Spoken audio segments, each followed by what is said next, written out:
우리 안에 있는 모든 어두움, 우리의 삶에 있는 모든 어두움이 다 물러가게 하여 주시옵소서.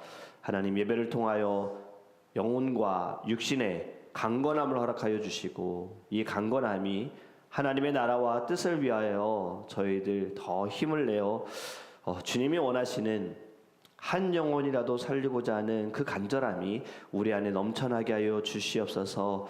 이 아침에도 주님 앞에 부르짖는 모든 기도의 제목들 주님이 응답하여 주실 믿사오며 예수 그리스도의 이름으로 기도합니다. 아멘. 오늘 우리 하나님의 말씀 함께 보겠습니다. 마가복음 4장입니다. 마가복음 4장 1절에서 9절 말씀입니다.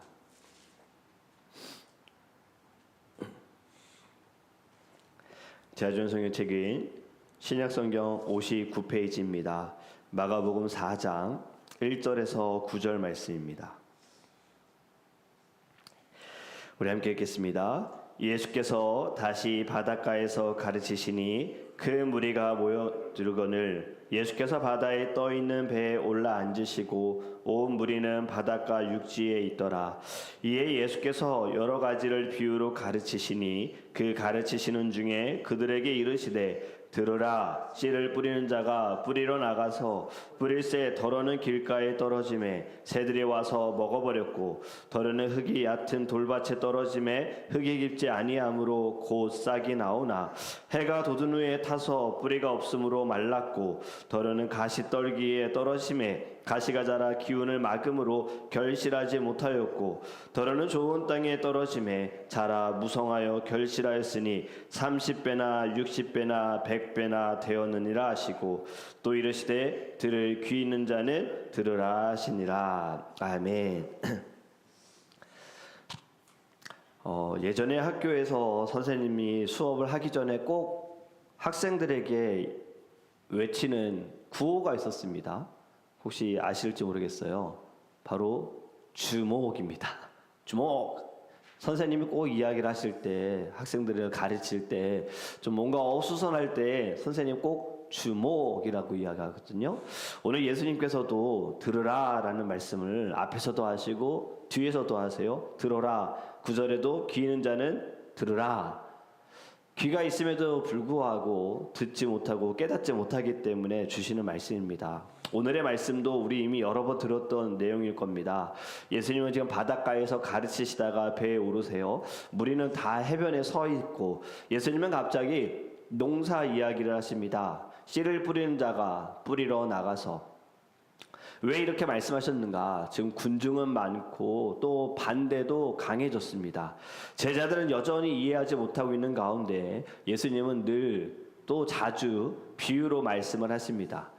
이 비유라는 것은요, 어떤 뜻이냐면 옆에 던진다라는 뜻이에요. 던져 넣는 거예요. 진리를 바로 말하지는 않지만 옆에 던져서 스스로 판단하게 한다라는 거예요. 그래서 비유는 어찌 보면 숨겨져 있지만 또 동시에 드러나게 되는 겁니다. 마음이 열린 자에게는 빛이 되어지고 마음이 닫혀져 있는 자에게는 어둠이 되어진다라는 거죠. 오늘 말씀하는 비유는요, 지금 씨는 같지만 다른 흙, 다른 땅이 나오고 있어요. 먼저 씨에 대한 말씀을 보면 예수님은 씨를 말씀이라고 해석하셨습니다. 씨는 작습니다. 눈에 띄지도 않고 보이지도 않아요. 하지만 생명을 품고 있다라는 거죠. 작지만 그 안에 생명이 있다. 말씀이라는 것은 단순한 정보가 아닙니다. 말씀, 히브리어로 다바르라는 단어를 썼거든요. 창세기에서 하나님께서 이 세상을 창조하실 때에도 말씀으로 창조하실 때 그 단어도 다바르입니다. 이 다바르라는 것은요, 사건을 일으키는 능력이 있는 거예요. 단순한 정보가 아니라 영향력이 있는 말씀이시다. 하나님께서 말씀하시니 존재가 생겨났다. 모든 공허한 것이 존재가 생겨나게 되어지고 질서가 세워졌다. 그래서 이 말씀이라는 것은 살리는 힘이 있는 겁니다. 씨가 약해서 열매를 못 맺는 것이 아니에요. 씨는 완전합니다. 문제는 땅이다라는 거죠. 그것이 이제 4절부터 나옵니다. 뿌릴새 덜어는 길가에 떨어짐에 새들이 와서 먹어버렸고, 이제 이 당시는 농업 사회였어요. 1세기 농경지는 밭 사이에 길이 나 있었습니다. 우리나라도 농촌을 보면요, 밭에 어떤 길이 나 있잖아요. 사람들이 오가며 밟아서 단단해진 땅을 지금 이야기하는 겁니다. 일반 도로를 이야기하는 것이 아니라 사람들이 오고 가면서 밟았던 땅이 단단해져서 그 땅, 그 길가를 이야기하는데, 예수님께서 해석하신 것을 보면 이곳에 씨가 떨어지게 되어졌는데 새들이 와서 먹었다. 사단이 와서 그들에게 뿌려진 말씀을 빼앗아 갔다라는 거예요. 여기에는 두 가지 의미가 있습니다. 하나는 영적 전쟁입니다. 말씀은 증거되고 있는데 심기기도 전에 공격받는다라는 거죠. 길가가 이런 상태입니다. 우리가 예배할 때 말씀이 지금 선포되고 있는 가운데 이때 바로 영적인 전쟁이 시작된다는 거예요. 이미 시작되었다라는 거죠. 어떻게든 말씀을 듣지 못하게 하려고, 들어서 깨닫지 못하게 하려고 처음부터 막아버리는 겁니다. 다른 것에 시선을 빼앗기게 하는 것, 반복된 거절로 굳어져 있고 교만함으로 단단해져 있고 또는 차가운 마음으로 닫혀져 있는 거예요. 교회 문을 열고 들어오면서부터 보여지는 것으로 이미 차가워졌어요. 사람들의 얼굴, 또 사람들의 그 인사하는 것을 통해서도 막 차가워졌어요. 다 사단의 영향이다라는 거죠. 어떻게든 말씀을 듣지 못하게 하려고, 찬양을 통해서, 기도하는 것을 통해서, 보여지는 환경을 통해서, 왜 저건 바꾸지 않았지, 왜 저건 정리하지 않았지, 막 이런 것들을 통해서 어떻게든, 왜 내 앞에 사람이 이렇게 움직이지, 왜 가만히 있지 못하지, 다 이런 것들 어떻게든 듣지 못하게 하는 거예요. 또 여러분, 무슨 의미가 있냐? 사단은 즉시 빼앗는다는 겁니다. 지금 말씀 씨가 떨어진 순간에 새들이 와서 가져갔다는 것은 즉시 빼앗는 거예요. 기다리지 않는다는 겁니다. 말씀이 뿌려주는 순간에 사단은 어떻게든 채간다는 거죠. 왜? 뿌리 맺기 전에 제거해야 되니까. 여러분, 교회를 오래 다녔다고 좋은 땅이 아닙니다. 오히려요, 교회를 오래 다닌 것이 굳어진 땅이 될 수 있어요. 왜냐하면 많이 밟혀서 그냥 익숙해져 버려가지고, 이것에 교만해져서, 아는 말씀입니다, 오늘 들은 이야기 다 아는 이야기입니다, 그 설교 들어본 적이 있어요. 여러분, 안다고 구원받는 것이 아닙니다. 깨닫고 변화되고 순종해야지, 거듭나야 구원받는 거예요. 그것이 첫 번째 비유로 말씀하신 겁니다. 두 번째는 어디에 떨어졌습니까? 돌밭입니다. 5절에 더러는 흙이 얕은 돌밭에 떨어짐에 흙이 깊지 아니하므로 곧 싹이 나오나. 아멘. 겉은 흙이지만 아래는 바위로 되어 있어요. 이 지역은요, 지금 예수님이 사시는 이 지역은 얇은 그 토양 아래에 석회암층이 있습니다. 그래서 열이 빨리 올라와 가지고요, 싹은 났지만 뿌리를 깊게 들어가지 못하는 거예요. 해만 뜨면 말라버려요. 광야의 그 지역이 굉장히 뜨겁다고 말씀드렸잖아요. 다 말라버리는 거예요. 무슨 말이냐면, 말씀을 받을 때는 기쁨으로 받아요. 너무나도 은혜롭다, 아멘, 할렐루야. 그런데 이것이 뿌리를 내리지 못하는 거예요. 지금 문제는 기쁨이 아닙니다. 문제는 뿌리예요. 뿌리. 환란이 오면 넘어지는 거예요. 여러분, 환란이라는 단어 헬라어로 보면요, 어떤 의미가 있냐면 눌린다, 압박하다라는 의미거든요. 환란.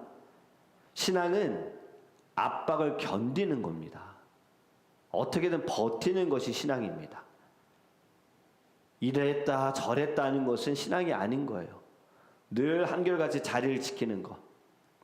환란이 믿음을 죽이는 게 아닙니다. 환란을 통해서 나의 뿌리가 드러나는 거예요.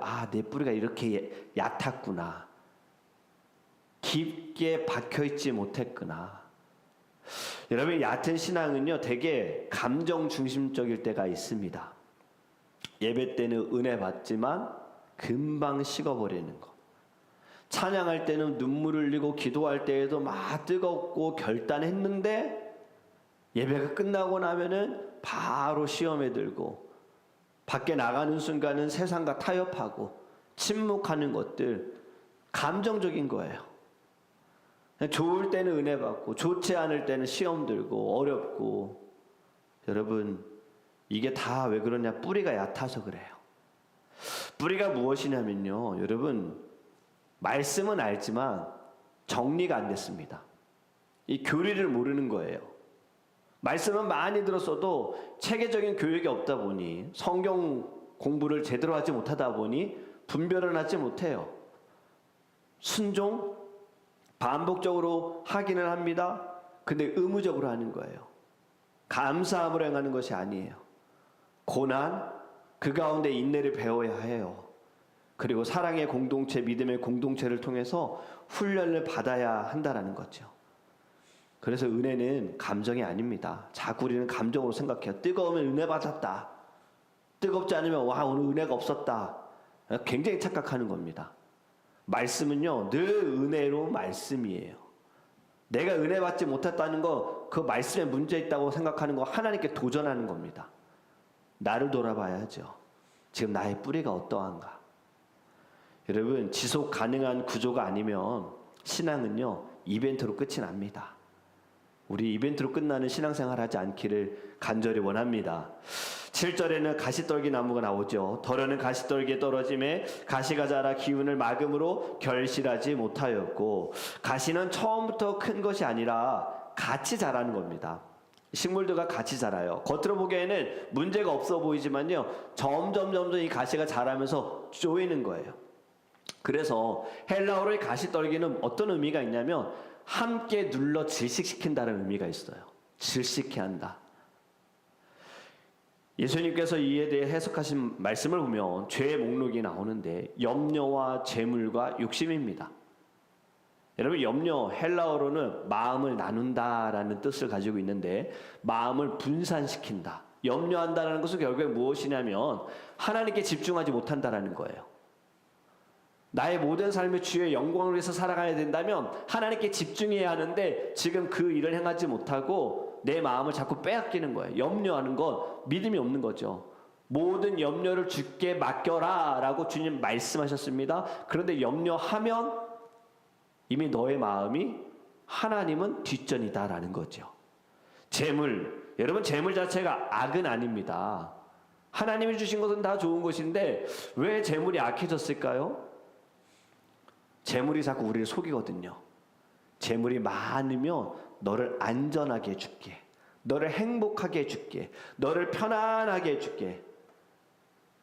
근데 여러분, 재물 많아봐야 마지막 죽을 때 관만 좋을 수밖에 없을 거예요.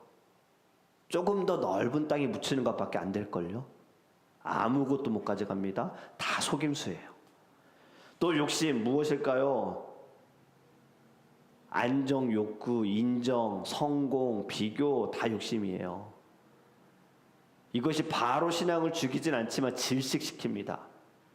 겉으로만 자라는데 열매는 전혀 없어요. 여기서 우리가 중요한 질문 한 가지 스스로에게 해봐야 합니다. 하나님께서 내게 주신 이 사명들과 사역에 있어서 나는 바쁘기만 한가? 아니면 열매를 맺는 섬김인가? 우리가 섬기는 것들, 우리가 봉사하는 모든 것들도 어쩌면 가시가 될 수 있습니다. 인정을 위해서, 인정 중독이 되어지면 가시가 되어지는 거예요. 마지막은 좋은 땅이죠. 덜어는 좋은 땅이 떨어짐에 자라 무성하여 결실하였으니 30배, 60배, 100배나 되었느니라. 아멘. 좋은 땅의 특징은 세 가지입니다. 듣는다, 받아들인다, 결실한다예요. 듣는다, 받아들인다, 결실한다. 듣는다라는 것은 단순히 그냥 말씀을 청취하는 것이 아닙니다. 순종을 전제로 경청하는 거예요. 말씀을 들을 때마다 그냥 습관적으로 아멘, 아멘이 아니라 주님, 제가 그렇게 살겠습니다. 제가 주님 따르겠습니다. 지금 저의 상황은, 저의 환경은 그렇지 않지만 주님 말씀하시니 제가 순종하겠습니다. 제가 주님 주신 십자가 저도 한번 져보겠습니다. 이러한 마음으로 듣는 것이 바로 듣는 것이다. 받아들인다는 것은 무엇이냐면요, 환영하여 맞아들인다라는 의미입니다. 말씀이 나를 바꿔주세요. 말씀이 저를 새롭게 해주세요. 말씀을 통하여서 나의 모든 죄를 씻겨주세요. 이러한 간절함. 결실한다. 열매를 말하는데 30배, 60배, 100배의 열매를 맺는다 그러죠. 여러분, 여기서 좋은 땅은 완벽한 땅이 아닙니다. 농사를 지어보신 분들은 아실 겁니다. 이제 겨울이 좀 지나고 봄이 시작되기 전에 농촌에서 뭘 하죠? 땅을 갈아엎잖아요. 그리고 땅을 또 태우기도 하더라고요. 여러분, 좋은 땅이라는 것은요, 갈아엎어졌기 때문에 좋은 땅입니다. 완벽한 땅, 완전한 땅은 없는 거예요. 쟁기로 뒤집히고 불에 한번 태워진 땅은 아프겠지만 그 땅은 생명을 낳을 수 있는 땅이 된다라는 거죠. 여러분, 이것이 우리에게 무엇을 가르치냐? 좋은 땅이 되기 위해서는요, 갈아엎어야 합니다. 우리의 마음을, 심령을, 영혼을, 우리의 삶을요, 갈아엎어야 돼요. 그냥 옛날 그대로 좋은 땅이 될 수 없어요. 자꾸 우리는 세수를 새 부대에 담아야 하는데 주님이 주시는 새 말씀을 자꾸 옛 부대에 담는 거예요. 헌 것에 담고 있는 거예요. 나는 달라지려고 하지 않아요. 변화되려고 하지 않아요. 그냥 말씀 들을 때만 좋습니다, 좋습니다 하는데 이 말씀은 저 사람이 달라져야 돼, 이 세상이 바뀌어야 돼, 환경이 달라져야 된다라고만 고집하는 것은요, 좋은 땅이 아닌 거예요. 그럼 열매가 없습니다. 갈아엎어지셔야 돼요. 그냥 여러분이 정말 뒤집어 엎어지지 않으면 하나님이 갈아엎으십니다. 그래야 말씀이 들어가니까, 그래야 말씀이 뿌리 내리니까, 그래야 열매를 맺으니까 하나님이 여러분 기회를 주시는데도 우리가 이것을 깨닫지 못하고 갈아엎지 않으면 하나님께서 하나님의 방법으로 정말 우리를 사랑하시기 때문에 갈아엎으시는 일이 벌어질 수 있다는 거예요. 여러분, 오늘의 말씀 비유가 지금 무엇입니까? 씨는 같습니다. 말씀, 여러분 능력도 같습니다. 그런데 땅이 다르고 열매가 다릅니다. 왜냐하면 마음 상태가 다르기 때문에. 여러분, 좋은 땅이 된다는 것은 결국엔 성령의 사역입니다. 에스겔 36장에 돌 같은 마음을 제거하시고 살처럼 부드러운 마음을 주사라고 말씀해요. 우리는 스스로 좋은 땅이 될 수 없습니다. 하지만 좋은 땅이 되도록 하나님이 우리를 부르신 거예요. 그렇기 때문에 이 아침에 우리가 예배할 때에도요, 오늘 이 시간에 기도할 때에도요, 주님, 오늘 말씀을 통하여서 나의 마음의 땅을 갈아엎어 주시옵소서. 생명이 심겨지는 땅이 되게 하시고 생명을 낳게 하는 땅이 되게 하여 주시옵소서. 여러분, 더 이상 길가, 돌밭, 가시나무 밭이 되지 않기를 원합니다.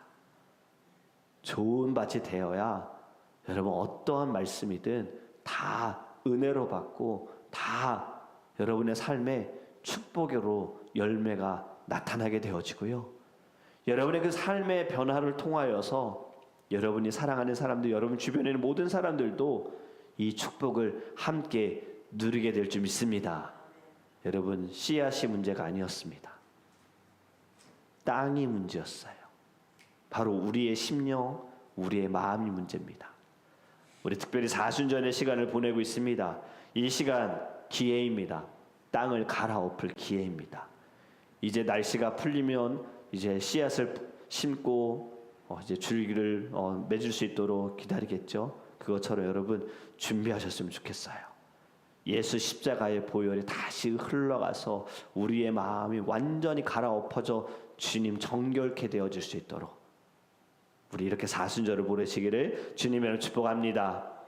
기도하겠습니다. 사랑의 하나님, 감사합니다. 저희도 오늘 말씀을 통하여서 우리의 마음을 돌아봅니다. 우리의 심령을, 영혼을 돌아봅니다. 주님, 씨는 말씀이었습니다. 말씀에 문제가 없습니다. 말씀은 곧 예수 그리스도입니다. 말씀은 모두에게 증거되어집니다. 하지만 어떻게 받아들이느냐, 어떠한 마음으로 듣느냐, 사단은 어떻게든 이 말씀, 은혜의 말씀, 능력의 말씀, 생명의 말씀 듣지 못하게 하려고 방해합니다. 어떻게든 빼앗으려고 합니다. 듣는 순간 아니야 들어지지 못하도록 길을 막아버립니다. 들어도 뿌리 맺지 못하게 만들고 들어도 환난과 어려움과 염려로 인하여서 다 빼앗아갑니다. 주님, 저희도 이 말씀 사실 알았습니다. 어릴 때도 들었고 여러 번 들었습니다. 그럼에도 우리는 여전히 내 마음밭은 괜찮다라고 생각했어요. 주님 용서해 주세요. 저희들 다시 이 말씀 주셨으니 우리의 마음 좋은 밭이 되기 위해서 갈아엎어지기를 원합니다. 오늘 이 아침에 기도할 때 심령을 갈아엎게 하여 주소서. 말씀의 능력이 있어 우리의 골수를 쪼갠다 하셨습니다. 주님, 내 골수가 먼저 다 쪼개져서 갈아엎어져서 정결하여지고 하나님의 말씀이 심겨지고 뿌리 맺어서 생명을 낳을 수 있는 하나님 믿음의 거룩한 마음밭이 되게 하여 주시옵소서. 이 아침에도 간구하는 기도의 제목들 주님이 주셨습니다. 하나님, 우리의 모든 삶을 두고 가정을 두고 자녀들을 두고 또 사랑하는 사람들의 구원과 건강을 위하여 교회와 성도들을 위하여 하나님 주님 앞에 간절히 기도할 때에 아버지의 뜻대로 역사하여 주시옵소서. 오늘 하루도 주님 우리와 함께 하시고 어느 자리든 주님이 늘 지켜 주실 줄 믿사오며 우리를 붙들어 주시는 우리를 사랑하시는 예수 그리스도의 이름으로 축복하며 기도합니다.